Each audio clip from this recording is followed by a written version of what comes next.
Hello everyone, स्वागत है आप सभी का आपके अपने इस YouTube channel struggle for education 563 में। प्यारे दोस्तों, आज के अपने इस वीडियो में हम रीजनिंग के टॉप 11 क्वेश्चन को फुल कॉन्सेप्ट और बेहतरीन शॉर्ट ट्रिक से सीखने वाले हैं। यदि आप किसी भी एग्जाम की तैयारी कर रहे हैं तो यह क्लास आपके लिए मोस्ट इंपॉर्टेंट है, जहां कहीं पर भी रीजनिंग पूछी जाती है। तो चलिए ज़्यादा देरी ना करते हुए वीडियो को हम शुरू करते हैं और एक बेहतर अंदाज में अपनी क्लास को समझने का प्रयास करते हैं। एक एक बच्चे को हर एक क्वेश्चन बेहतरीन तरीके से समझ में आएगा। बस आप सभी लोग कॉपी और कलम के साथ बैठिएगा, खुद से प्रश्न को बनाने का प्रयास कीजिए, ना आए तो वीडियो को देखिएगा। चलिए शुरू करते हैं अपनी क्लास को। देखिए, हमारे सामने ये पहला क्वेश्चन दिया गया है। ये क्वेश्चन है नंबर एनालॉजी का। तो जब भी नंबर एनालॉजी का प्रश्न आता है हम सॉल्व कैसे करते हैं, आइए आपको बताते हैं। देखिए, कह रहा है कि 8 का जो रिलेशन 576 के साथ है वही 4 का रिलेशन क्या होगा। मतलब सर 8 को जिस प्रकार उसने 576 बनाया है, इस 8 को 576 बनाया है, तो हम 4 को उसी तरीके से क्या बना सकते हैं। ठीक है, तो देखिए 8 से 576 बनाना है। जब भी आपके सामने नंबर एनालॉजी का कभी भी आपके सामने ऐसा प्रश्न आता है तो मेरी एक बात आप हमेशा स्टार बना के लिख लीजिएगा कि जब भी छोटी संख्या से बड़ी संख्या बनाई जाए, जब भी छोटी संख्या से बड़ी संख्या बनाई जाए, या तो वहां पर हम स्क्वायर करेंगे या तो वहां पर क्यूब करेंगे। ये बात आपको हमेशा अपने जहन में बिठा के रखना है कि नंबर एनालॉजी का प्रश्न सॉल्व करते वक्त जब भी छोटी संख्या से बड़े संख्या की तरफ जाया जाए तो स्क्वायर और क्यूब आप हमेशा ध्यान में रखिएगा। चलिए देखो, 8 का हम सबसे पहले करते हैं क्यूब। अगर 8 का हम क्यूब कर देते हैं तो 8 × 64 अट्ठे कितना हो जाएगा, 512 हो जाएगा। ठीक है सर, हमें 576 बनाना है 512 से, तो 512 से अगर हमें 576 बनाना है तो 512 में अगर हम 64 को जोड़ेंगे तब जाके हमारा बनेगा 576 बनेगा। सर ये 64 जोड़े हैं, ये 64 आया कहां से है, देखो इसी 8 को पकड़ो ना एक बार। 8 का अगर स्क्वायर हम कर दे रहे हैं तब होगा हमारा 8 × 64 हो जाएगा। 8 का क्यूब और 8 का स्क्वायर अगर हम दोनों को जो है ऐड कर रहे हैं तब हमारा बनेगा जाके 576। ठीक है, तो चलो लॉजिक इसी लॉजिक से अप्लाई करते हैं। एक बार 4 का हम करेंगे क्यूब, तो 4 का क्यूब कितना होता है, 4 चौके 16, चौके हो जाएगा 64। और इसी 4 का एक बार हम करेंगे स्क्वायर, तो 4 का स्क्वायर कितना होता है, 4 चौकम 16 होता है। दोनों को हमने ऐड किया था तो यहाँ पर भी दोनों को ऐड करते हैं। 64 में जब हम 16 को ऐड करेंगे तो हमारा हो जाएगा 80 हो जाएगा। सर 80 जो है ऑप्शन बी में है और यही आपका राइट आंसर हो जाएगा।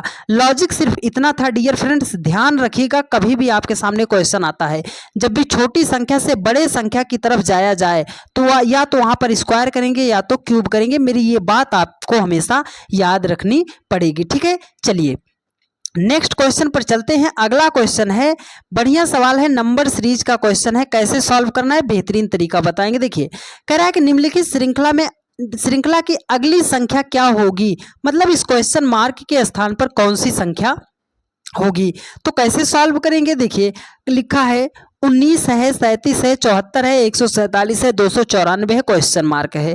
कैसे सॉल्व करेंगे, कोई ऐसा तरीका बताओ ना सर कि एक ही बार में हमारा जो है सीधा सटीक निशाना लगे।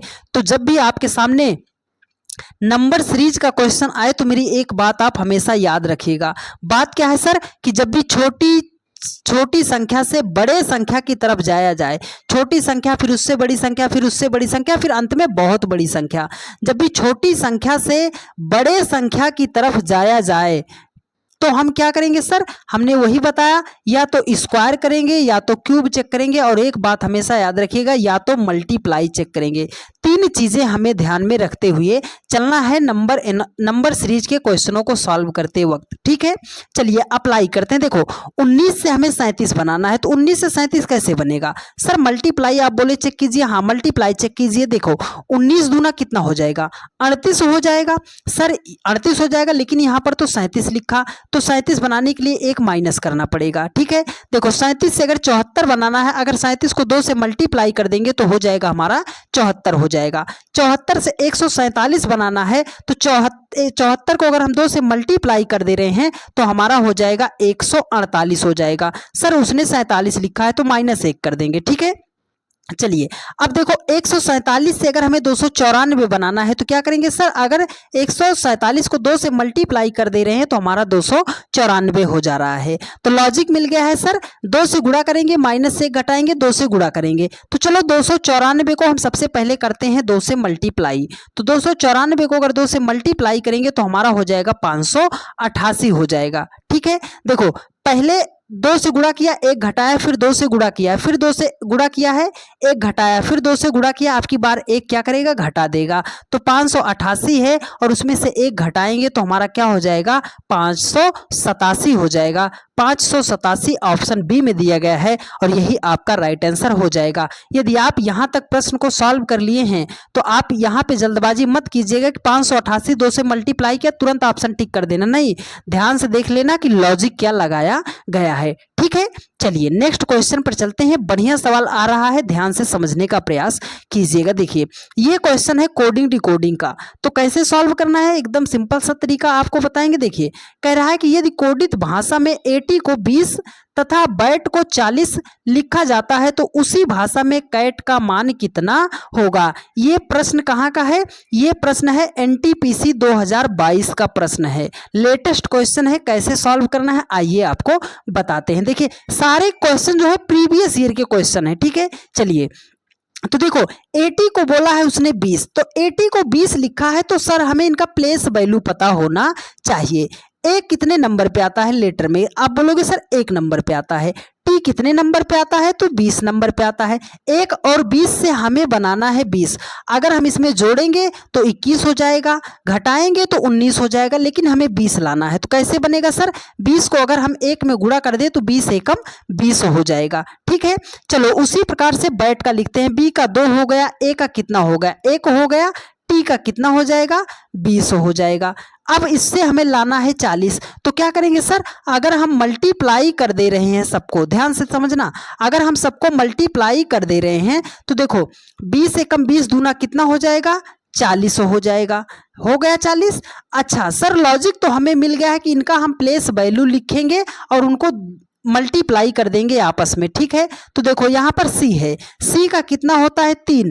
अब देखो यहाँ पर 80 है, 80 यहाँ पर भी 80 को उसने क्या लिखा था 20, तो 80 के स्थान पर हम 20 कर सकते हैं, मल्टीप्लाई कर दो, 3 दूनी 6 मतलब 20 दिया कितना हो जाएगा, 60 हो जाएगा। 60 ऑप्शन सी में दिया गया है और यही आपका राइट आंसर हो जाएगा। उम्मीद करते हैं प्यारे दोस्त बहुत ही बेहतरीन तरीके से आपको सारी बातें समझ में आई होंगी। धीरे धीरे जैसे हम क्वेश्चन के आगे चलेंगे आपके क्वेश्चन का लेवल बढ़ता जाएगा, तो वीडियो को पूरा बहुत ही अच्छे ध्यानपूर्वक अच्छे तरीके से देखिएगा। सब कुछ आपको समझाने की जिम्मेदारी हमारी है। देखिए ये क्वेश्चन है कैलेंडर का, कह रहा है कि यदि आज सोमवार है, मान लीजिए कि आज सोमवार है, तो आज के 61 दिन बाद कौन सा दिन होगा। अगर हम ऐसे इसको जोड़ने लग जाएं कि सर मंगलवार, बुधवार, बृहस्पतिवार, शुक्रवार, शनिवार, रविवार, सोमवार, तो हमारा बहुत ज्यादा टाइम खराब हो जाएगा, है ना। हो सकता हो सही आए या आए भी ना, तो इसके लिए आपको शॉर्ट ट्रिक्स बता रहे हैं, आप ध्यान से समझ लीजिएगा। ठीक है, देखिए जब भी आपके सामने ऐसा प्रश्न आएगा तो आपको सिर्फ ये डिजिट पकड़ना है, ये गिनती पकड़ना है कि इसने कितना लिखा है।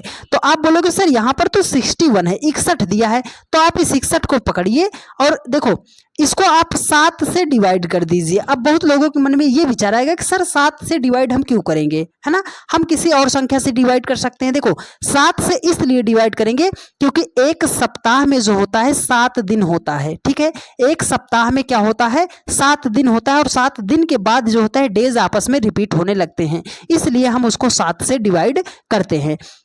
तो चलो 7 से 61 को डिवाइड करते हैं, तो 7 अठे कितना हो जाएगा, आप बोलोगे सर 56 हो जाएगा। अब शेषफल कितना आएगा आपका, तो 56 5 61, शेषफल कितना आ गया, 5 आ गया। ठीक है, 5 आ गया आपका शेषफल। तो अब हम क्या करेंगे, तो ध्यान से समझिएगा, जो दिन यहाँ पे आया है अगर वो बाद का दिन पूछेगा, अगर वो बाद का दिन पूछेगा तो इस सोमवार में आप 5 जो है ऐड कर दीजिएगा। अगर वो बोलेगा कि पहले का दिन, अगर वो बोल रहा है कि पहले का दिन, तो इस दिन से आप उसको माइनस कर दीजिएगा। ठीक है। तो देखो सोमवार में 5 जोड़ना है, मतलब 1 2 3 4 5 जोड़ना है। यहाँ पे सोमवार है, सोमवार के बाद मंगलवार, बुधवार, बृहस्पतिवार, शुक्रवार, शनिवार। तो अगर सोमवार में हम 5 जोड़ेंगे तो हम किस दिन पे आके पहुंच जाएंगे? शनिवार पे आके पहुंच जाएंगे। शनिवार, शनिवार जो है ऑप्शन ए में है और यही आपका राइट आंसर हो जाएगा। एक मेरी बहन ने कमेंट ये पूछा था कि सर अगर शेषफल 0 आ जाएगा तब हम क्या करेंगे, है ना। अगर शेषफल आ रहा है, बाद का दिन पूछ रहा है तो हमने उसमें प्लस कर दिया, पहले का दिन पूछ रहा है तो माइनस कर दिया। लेकिन अगर हमारा शेषफल ही 0 आ जाएगा तो हम क्या करेंगे? तो आपको कुछ नहीं करना, जो यहाँ पे दिन दिया है वही दिन आपका आंसर हो जाएगा। ठीक है, चलिए तो उम्मीद करते हैं आपने बहुत ही बढ़िया तरीके से बातों को सीखा होगा। ये क्वेश्चन है ब्लड रिलेशन का, ये क्वेश्चन थोड़ा सा इनकरेक्ट है, इसे आप थोड़ा सा सही कर लीजिएगा। देखिए कह रहा है कि यदि ए और बी भाई हैं, सी और डी बहनें हैं, ए का बेटा, यहाँ पे आप एडिट कर लीजिएगा कि डी का भाई है, ए का जो बेटा है वो क्या है? डी का भाई है। तो बी का सी से क्या रिश्ता है? जब भी ब्लड रिलेशन का क्वेश्चन आए, हम आपको बार बार बताते हैं कि जब भी ब्लड रिलेशन का क्वेश्चन आए इसको आप अपने ऊपर लेकर सॉल्व कीजिएगा। ठीक है, ये मान लो आप हो, उसने कहा पिता, तो जैसे ही पिता बोलेगा आप तुरंत एक पीढ़ी ऊपर चले जाना। जैसे ही बोलेगा माता, तो सर हम हैं, हमारी माता की बात कर रहा है तो एक पीढ़ी ऊपर चला जाएगा। ये हम हैं, चाचा की बात करेगा तो सर चाचा तो हम सब ऊपर ही होंगे। अगर वो दादा की बात कर रहा है तो मतलब हमारे पिताजी के पिताजी, है ना। नाना की बात कर रहा है तो हमारी माताजी के पिताजी, नानी की बात कर रहा है तो हमारे माताजी के माताजी। ठीक है, ये हम हैं। अगर वो बोला कि आपका बेटा, तो सर बेटा तो हमारे बाद ही आएगा। अगर वो बोला बेटी, तो सर बेटी तो हमारे बाद ही आएगी, है ना। हमारी किसी से शादी होगी तब उससे हमारा बेटा बेटी होंगे। ठीक है, देखिए तो इतनी बात आपको पता होनी चाहिए। जब भी मेल आएगा, पुरुष की बात करेगा तो उसको हम क्या करेंगे? प्लस साइन से दर्शा देंगे। जब भी हमारा फीमेल होगा, महिला होगा, तो उसे हम माइनस साइन से दर्शा देंगे। कोई विवाहित युग्म दिखेगा तो उसे हम इस डबल बॉन्ड से दिखा देंगे, अपनी सुविधा के लिए कि हमारा रिलेशन गलत ना हो जाए। ठीक है, चलिए अब बताते हैं, इस क्वेश्चन को सॉल्व करते हैं। देखिए कह रहा है कि यदि ए और बी भाई हैं, तो चलो बनाते हैं। ये ए जो है, ए और बी क्या है? भाई हैं। तो भाई हैं तो हमने क्या कहा? इनको प्लस साइन से दर्शा देंगे। ठीक है, सी और डी बहनें हैं, चलो यहां से अभी कुछ नहीं मिला। ए का बेटा हमने यहीं पे बताया था ना, डी का भाई है। ए का जो बेटा है वो डी का भाई है, इतना एडिट कर लीजिएगा। ए का बेटा डी का भाई है, तो ए का बेटा, ए यहाँ है, ए का बेटा हमने क्या बताया? जैसे ही बेटा सुनना कहाँ जाना? नीचे चले जाना। ए का बेटा, कोई है बेटा, कुछ है इसका बेटा। ए का जो बेटा है वो डी का भाई है, तो डी का भाई है, ये भाई बहन हुए आपस में, तो ये समकक्ष हो गए। ठीक है, अब देखो उसने कहा सी और डी बहनें हैं, सी और डी जो है बहन है, सी है, सी और डी बहन है, तो ये माइनस हमने क्या बना दिया? बहनें हैं। वो बोल रहा है कि बी का सी से क्या रिश्ता है? ये बी जो है ये सी का क्या लगेगा? तो अब आप ऐसे समझो, ये इसकी बहन, ये इसका भाई, ये इसका पिता, है ना। ये इसका, मान लो इसको हमने यक्स लिख दिया, इसका ये पिता होगा, पिता का भाई, तो आप हो, ये आप हो। ठीक है, आपके पिताजी का भाई जो है वो आपका क्या लगेंगे? आप बोलोगे सर हमारे पिताजी के जो भाई होंगे वो तो हमारे चाचा ही तो लगेंगे, चाचा ही लगेंगे। चाचा ऑप्शन डी में है और यही आपका राइट आंसर हो जाएगा। आप जाइएगा, कोई सा भी सवाल लगाइएगा, आपसे 100% बनेगा, लेकिन बातों को आपको ध्यान में रखना पड़ेगा। ठीक है, चलिए नेक्स्ट क्वेश्चन पर चलते हैं। अगला क्वेश्चन है, ये क्वेश्चन है डायरेक्शन टेस्ट का, दिशा परीक्षण का सवाल है। ये क्वेश्चन देखने में बहुत ज़्यादा भारी भरकम होता है, पर बहुत ज़्यादा इजी होता है। यदि आप 2-4 प्रश्न अच्छे तरीके से प्रैक्टिस कर लेते हैं तो ये ऐसा प्रश्न आपका गलत नहीं होगा। देखो बहुत सारे हमारे भाई होते हैं जिनको समझ में नहीं आता, इस क्वेश्चन के माध्यम से आपको समझाना चाह रहे हैं। एकदम ध्यान से समझिएगा, कॉपी कलम बंद कर दीजिएगा, आपको बहुत ही बेहतरीन तरीके से समझ में आ जाएगा। देखो ये है डायरेक्शन टेस्ट का, दिशा का सवाल है ना, तो दिशा का सवाल होने से पहले हमें दिशा का ज्ञान होना चाहिए। हमारी दिशाएं कितनी होती हैं? आप बोलोगे सर 4 होती हैं। ठीक है, आप बोलोगे 4 होती हैं। तो मैप में अगर हम बनाएंगे तो ऊपर की तरफ हम क्या लिखेंगे? उत्तर लिख देते हैं। उत्तर मतलब क्या होगा सर? नॉर्थ होता है, ठीक है। उत्तर का मतलब नॉर्थ होता है। और ये दाहिने हाथ की तरफ बोलेगा तो इसे हम बोलेंगे ईस्ट। ईस्ट का मतलब क्या हो जाएगा, पूरब हो जाएगा। और उसके सेम बाएं हाथ की तरफ क्या हो जाएगा, पश्चिम हो जाएगा, जिसे हम बोलते हैं वेस्ट बोलते हैं, ठीक है। अब एक दिशा बच रही है, अगर हम यहाँ पे खड़े हैं ऊपर की तरफ मुँह किए हैं तो उत्तर हो जाएगा, दाहिने हाथ की तरफ पूरब हो जाएगा, बाएं हाथ की तरफ पश्चिम। तो एक दिशा बच रही है, उसे हम बोलते हैं साउथ, है ना। उसे क्या बोलते हैं, दक्षिण बोलते हैं। इतनी बात आपको पता होनी चाहिए। अगर आपके सामने क्वेश्चन आएगा, मान लो आप यहीं पर खड़े हो, आपसे क्वेश्चन बोला कि पूरब, तो आपको ये इतना पता होना चाहिए कि जब भी वो पूरब बोलेगा हमें दाहिनी तरफ जाना है, जब भी वो पश्चिम बोलेगा तो हमें यहाँ से बाएं तरफ जाना है, उत्तर बोलेगा तो ऊपर की तरफ जाना है, दायां बोलेगा तो पीछे की नीचे की तरफ जाना। इतनी बात आपको पता होनी चाहिए, ठीक है। यदि आपको इतनी बातें पता है तो आप कोई सा भी प्रश्न बेहतरीन तरीके से हल कर ले जाओगे। चलिए अब इस प्रश्न को बेहतरीन तरीके से सॉल्व करते हैं। देखिए कह रहा है कि पूर्व दिशा में 5 किलोमीटर चलने के बाद, मान लो कोई व्यक्ति यहीं पर खड़ा है, वो 5 किलोमीटर पूर्व, तो देखो पूर्व बोला ना, पूर्व किधर जाएंगे सर, इधर को जाएंगे। कितना गया, 5 किलोमीटर वो चल दिया, यहाँ पे आके पहुंच गया।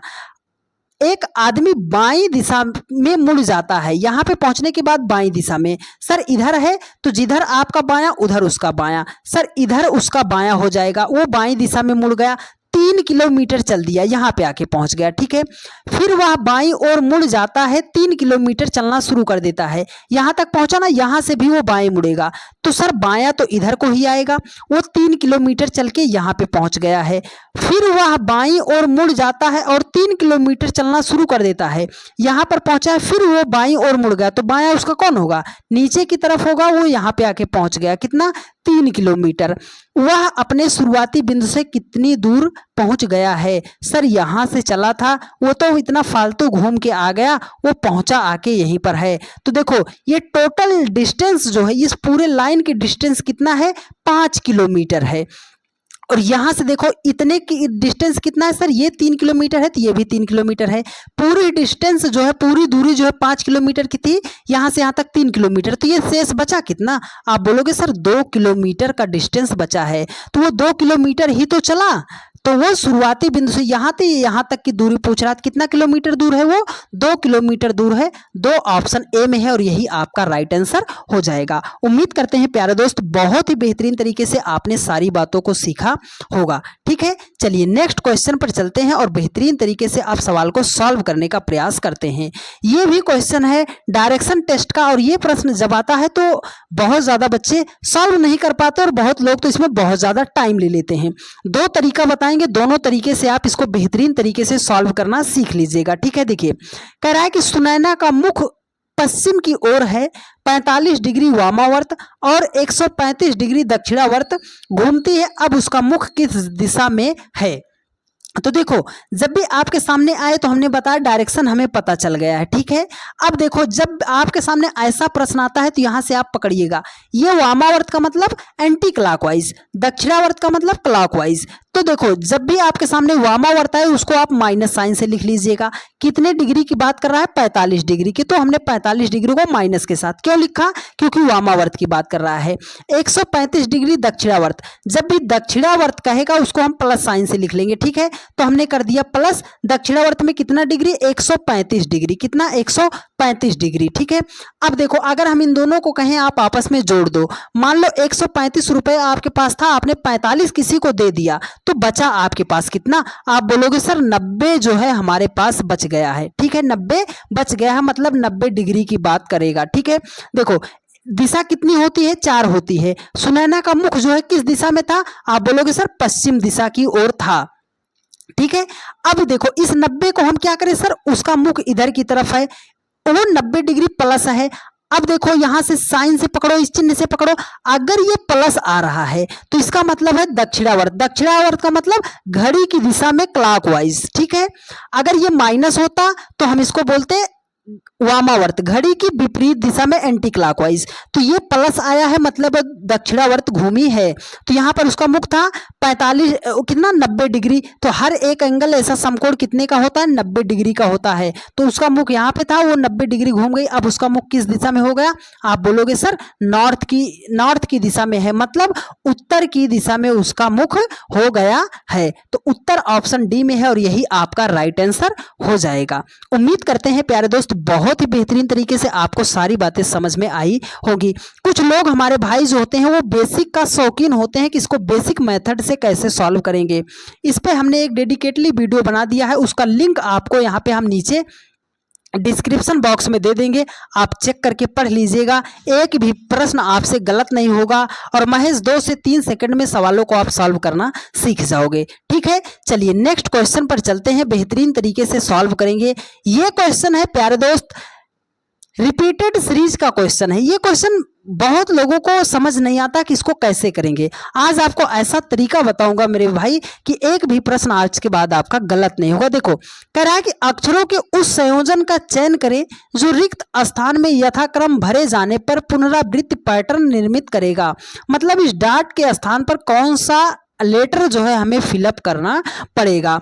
तो देखो जब भी आपके सामने ऐसा प्रश्न कभी भी आएगा, आप इसके लेटर को काउंट कर लेना, डॉट को साथ में काउंट करते हुए। देखो काउंट करते हैं 1 2 3 4 5 6 7 8 9 10 11 12। टोटल इसमें लेटर कितने हैं? 12 लेटर हैं। अब हम क्या करेंगे सर, अब जो पूरा लेटर आपका आया हो उसका कोई ऐसा खंड करो कि ये छोटे खंड में टूट जाए। तो इसको हम कैसे कर सकते हैं सर? 3 गुणे 4 कर सकते हैं। क्या कर सकते हैं? 3 गुणे 4 कर सकते हैं। अगर हम 4 को लेंगे तब भी हमारा बड़ा खंड बनेगा, तो हम सर 3 को छोटा ले लेते हैं। छोटा खंड लेंगे, 3 और 4 में छोटा खंड 3 है, हम 3 का पेयर बना लेंगे। ठीक है, तो चलो पेयर बनाते हैं। 1 2 3 इसको हमने डॉट कर दिया, 1 2 3 इसको हमने बना दिया, 1 2 3। ठीक है, अब देखो अब क्या करना है सर, ए है बी, देखो C B C B C B है ना। तो यहाँ पे देखो सी ए है, कितने लेटर हैं? कुल 3 ही लेटर दिख रहे हैं आपको, ए बी सी दिख रहा है। तो सी बी है, कौन सा लेटर मिस हुआ है? ए मिस हुआ है। सी ए है, कौन सा लेटर मिस हुआ है? बी मिस हुआ है। सी बी है, कौन सा लेटर मिस हुआ? ए मिस हुआ। सी बी है, ए लेटर मिस हुआ। तो अब पैटर्न क्या बना? C A B C A B C A B C A B. कौन कौन सा लेटर हमने फिलअप किया है? ए B A A. A B A ए किस ऑप्शन में है? आप बोलोगे sir A B A A option A में है और यही हमारा राइट आंसर हो जाएगा। अब कभी भी आपके सामने रिपीटेड सीरीज का ऐसा प्रश्न आए तो इसको आप इसी तरीके से सॉल्व कर लिया कीजिएगा। ठीक है, चलिए अब नेक्स्ट क्वेश्चन पर चलते हैं। देखिए अगला क्वेश्चन है, बढ़िया सवाल है, थोड़ा सा ऑप्शन में मिसप्रिंट है, आप इसको ध्यान से देखिएगा। ठीक है, देखो कह रहा है कि अगर मिंट को उसने लिखा है 3940 लिखा जाता है तो टेबल का कोड क्या होगा? तो कोडिंग डिकोडिंग का बहुत ही बढ़िया सवाल है। इसको सॉल्व कैसे करना है सर? हमें प्लेस वैल्यू पता होनी चाहिए। चलो प्लेस वैल्यू लिखते हैं। यम का कितना होता है सर? 13 होता है। आई का कितना होता है? 9 होता है। यन का कितना होता है सर? 14 होता है। टी का कितना होता है? 20 होता है। इसको उसने कितना लिखा है? 3940 करके लिखा है। कैसे लॉजिक लगाएंगे? देखो यहाँ पे क्या है, 13 है, 13 से 3 बनाना पड़े अगर हमें तो क्या करेंगे? 10 को माइनस करेंगे। लेकिन यहाँ पर सर 20 घटाया जाएगा, यहाँ पर 10 घटाया जाएगा, यहाँ पर 0 घटाया जाएगा। ऐसा कोई लॉजिक हमें नहीं मिल रहा है ना, लॉजिक नहीं मिल रहा है। लेकिन आप ध्यान से देखो तो 9 को उसने 9 ही लिखा है, 9 को उसने 9 ही लिखा है, 13 को उसने 3 लिखा। तो 13 का 3 ये आया कहाँ से? अगर हम बोले कि सर इसमें 2 डिजिट थी, इकाई अंक को उसने यहाँ पर लिख दिया। इसमें भी 2 डिजिट थी, इकाई अंक मतलब पीछे वाले, सबसे पीछे वाले अंक को उसने यहाँ पे लिख दिया। यहाँ पे 20 है, सबसे पीछे वाले अंक को यहाँ पर लिख दिया। तो ये बना दिया है 3940 बना दिया है। लॉजिक मिल गया है। आइए अप्लाई करते हैं। ठीक है, देखिए तो टेबल टी का कितना होता है? 20 होता है। ए का होता है 1, बी का होता है 2, यल का होता है 12, ई का होता है 5 होता है। तो जिसमें 2 अंक है, 20 का 1 अंक लेंगे, पीछे वाला 0, 1 ही अंक है 1 लेंगे, 2 है तो 2 ही ले लेंगे, 12 में 2 अंक है, पीछे वाला 2 और ये होगा 5। तो 0 1 2 2 5 है ना, 0 12 25। तो यही ऑप्शन में थोड़ा सा मिसप्रिंट हुआ था, इस पे आप एडिट कर लीजिएगा कि 2 2 5 करके ये रहेगा 0 1 2 2 5, ऐसा ऑप्शन डी में मान लो अब है और यही आपका राइट आंसर हो जाएगा। लॉजिक यही था, ध्यान से समझ लीजिएगा। ठीक है, चलिए आप आज का ये बहुत ही बेहतरीन सवाल है मिसिंग नंबर का। जिन्होंने हमारी पिछली वीडियोस को देखा होगा, महज 2 से 3 सेकंड में आप इसका आंसर दे दोगे। ठीक है, चलिए बताते हैं। अगर आप पहली बार हमसे पढ़ रहे हैं तो देखो, नोट कीजिएगा दो बातें आप नोट कीजिएगा कि जब भी आपके सामने लुप्त संख्या ज्ञात करने वाला प्रश्न आए तो सबसे पहले इसमें हम सॉल्व कैसे करेंगे। जिधर को संख्या बड़ी दी गई होगी उधर को हमें सवाल को सॉल्व करना है। अगर आप ये बात समझ गए तो आपका 50% सवाल वहीं पर सॉल्व हो जाएगा। जिधर को बड़ी संख्या दी गई है उधर को ही हमें सवाल को सॉल्व करना है। दूसरी बात और मोस्ट इंपॉर्टेंट बात है, आप ध्यान से समझिएगा, यदि किसी भी प्रश्न में आपको कोई ऐसी संख्या दिखाई दे जा रही है जिसका आप स्क्वायर रूट निकाल सकते हो, जिसका आप क्यूब रूट निकाल सकते हो, उसको सबसे पहले हाईलाइट कर लिया कीजिएगा। ठीक है, चलिए अब देखते हैं इसको सॉल्व किधर से करना है। सर 64 है, 49 है, क्वेश्चन मार्क है, 12 है, 17 है, 4 है, 20 है, 24 है, 8 है। किधर को संख्या बड़ी दिख रही है सर, इस ये वाली संख्याएं सभी बड़ी दिख रही हैं। ठीक है, तो इसको हमें इसी रो में सॉल्व करना पड़ेगा जिधर को ये संख्या बड़ी दिख रही है। तो एक तो हमें ये पता चल गया कि इस प्रश्न को इधर को ही सॉल्व करना है। दूसरी बात हमने आपको क्या बताया था सर, अगर हम 64 को लिखना चाहें तो 8 का स्क्वायर लिख सकते हैं, 8 8 64। अगर 49 को लिखना चाहें तो 7 का स्क्वायर लिख सकते हैं, 7 7 49। तो फायदा इससे क्या होगा, अब देखो, अब इस 64 को आप भूल जाओ, इस 49 को आप भूल जाओ।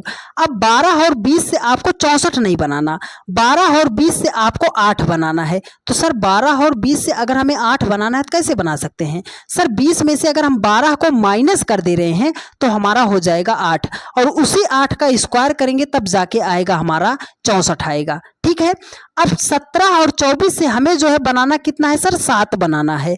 तो कैसे आएगा, 24 में से अगर हम 17 को माइनस करेंगे तो हमारा कितना हो जाएगा 7, और उसी 7 का स्क्वायर करेंगे तो हो जाएगा 49, जिसको हमने यहाँ पर लिखा है। लॉजिक मिल गया। चलिए देखिए, 8 है, 4 है, तो 8 में से 4 को माइनस करेंगे कितना होगा 4। अब यहाँ पे 4 नहीं लिखना क्योंकि इसका हमें करना है स्क्वायर। तो 4 का स्क्वायर कितना होता है, 4 चौकम 16 हो जाएगा। 16 ऑप्शन ए में दिया गया है और यही हमारा राइट आंसर हो जाएगा। उम्मीद करते हैं प्यारे दोस्त बहुत ही बेहतरीन तरीके से आपको सारी बातें समझ में आई होंगी।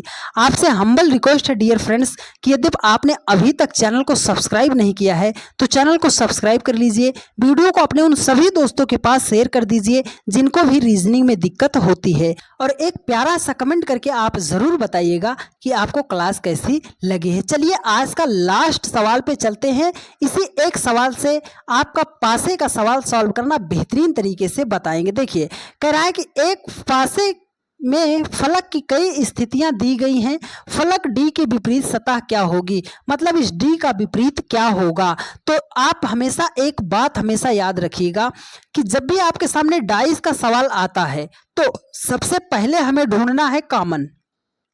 सबसे पहले हमें ढूंढना है कॉमन। कॉमन का मतलब कोई ऐसी संख्या होगी जो 2-3 जगहों पर लगातार होगी, उसे कॉमन बोलेंगे।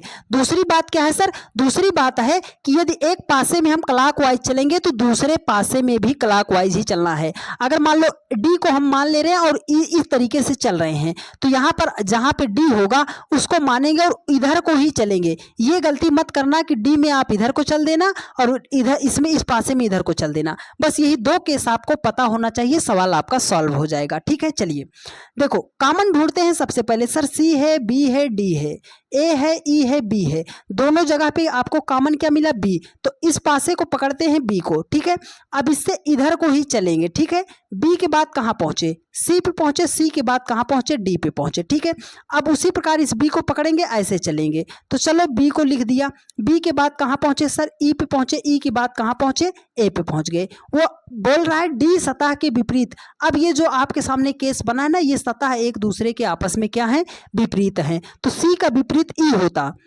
लेकिन उसने डी का विपरीत पूछा तो डी का विपरीत क्या होगा, ए होगा। ए ऑप्शन सी में है और यही आपका राइट आंसर हो जाएगा। उम्मीद करते हैं प्यारे दोस्त बहुत ही बेहतरीन तरीके से आप सभी लोगों को पूरे के पूरे सवाल बेहतरीन तरीके से समझ में आए होंगे। यदि आपको सारी बातें समझ में आई हैं और आपको सेशन अच्छा लगा है तो एक प्यारा सा कमेंट जरूर करके बता दीजिएगा कि आपको क्लास कैसा लगा है। उन वीडियो को उन सभी दोस्तों के पास अपने शेयर कर दीजिएगा जिनको भी रीजनिंग में दिक्कत होती है। और एक ज़रूरी बात, आप सभी लोग एक बात ये कमेंट करके ज़रूर बताइएगा, आप सभी लोगों को क्या सारी क्लास जो है चैप्टर वाइज चाहिए? अगर आपको चैप्टर वाइज पूरा रीजनिंग का फाउंडेशन कोर्स चाहिए तो आप कमेंट करके बताइएगा कि यस सर, हमें जो है रीजनिंग का फाउंडेशन कोर्स चाहिए, एकदम फ्री ऑफ कॉस्ट, बिना 1 रुपये लिए हम इस तरीके से आपको पूरी रीजनिंग पढ़ा देंगे डियर फ्रेंड्स कि आपको वो कोई भी पेड क्लास में नहीं पढ़ाएगा। ठीक है, मिलते हैं आप लोगों से नेक्स्ट वीडियो में। आप सभी लोग कमेंट करके ज़रूर बताइएगा। धन्यवाद।